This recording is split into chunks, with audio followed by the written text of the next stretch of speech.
بسم اللہ الرحمن الرحیم نحمده ونصلي ونسلم على رسوله الكريم وعلى آله الطيبين الطاهرين وعلى أصحابه أجمعين أما بعد فأعوذ بالله من الشيطان الرجيم بسم الله الرحمن الرحيم چینل فہم قرآن و حدیث کے سلسلہ فہم حدیث میں خوش آمدید۔ آج ہم ابو داؤد شریف کی ایک حدیث مبارکہ پڑھنے اور سمجھنے کی سعادت حاصل کریں گے۔ دعا ہے رب کریم عمل کی توفیق عطا فرمائے، آمین۔ حدثنا مسلم بن ابراہیم قال حدثنا سلام بن مسکین عن شیخ شہد ابا وائل فی ولیمۃ فجعلوا يلعبون يتلاعبون يغنون فحل ابو وائل حبوته وقال سمعت عبد اللہ يقول سمعت رسول اللہ صلی اللہ علیہ وآلہ وسلم يقول الغناء ينبت النفاق في القلب او كما قال النبی صلی اللہ علیہ وآلہ وسلم۔ حضرت سلام بن مسکین ایک شیخ سے روایت کرتے ہیں جو ابو وائل کے ساتھ ایک ولیمہ میں موجود تھے، تو لوگ کھیل کود اور گانے بجانے میں لگ گئے تو ابو وائل نے اپنی کمر پر بندھے کپڑے کو کھولا اور بیان کیا کہ میں نے حضرت عبداللہ ابن مسعود رضی اللہ تعالیٰ عنہ کو بیان کرتے سنا۔ وہ کہتے ہیں کہ میں نے رسول اللہ صلی اللہ علیہ وآلہ وسلم کو فرماتے ہوئے سنا ہے کہ گانا بجانا دل میں نفاق پیدا کرتا ہے۔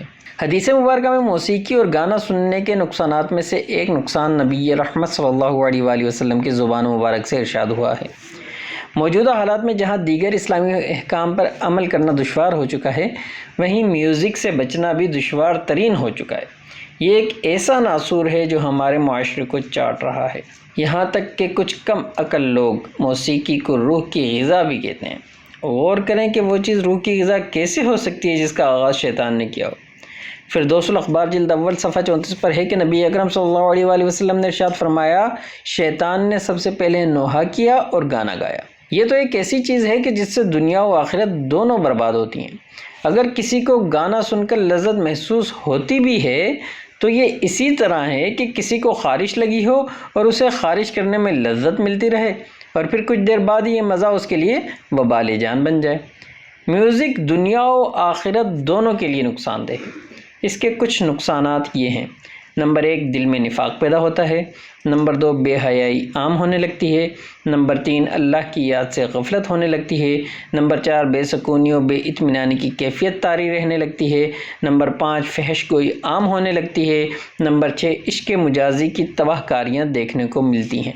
جبکہ اخروی نقصانات میں سے یہی کیا کم ہے کہ یہ گناہ کبیرہ ہے۔ اس پر مزید وعید یہ کہ قیامت کے دن رب تعالیٰ موسیقی سننے والے کے کان میں پگھلا ہوا سیسا اونڈیلے گا۔ لہٰذا ہمیں چاہیے کہ ہم گانا سننے، گانا گانے، دیکھنے اور جس محفل میں یہ سب ہو اس میں شرکت کرنے سے بچتے رہیں تاکہ ہم دنیاوی و اخروی نقصانات سے محفوظ رہیں۔ دعا ہے رب کریم ہمیں میوزک سننے، گانوں کی محافل اور ویڈیوز وغیرہ دیکھنے سے بچنے کی توفیق عطا فرمائے، آمین۔ زندگی نے وفا کی تو اگلی ویڈیو میں پھر ملاقات ہوگی، اس وقت تک کے لیے اللہ حافظ۔ السلام علیکم ورحمۃ اللہ وبرکاتہ۔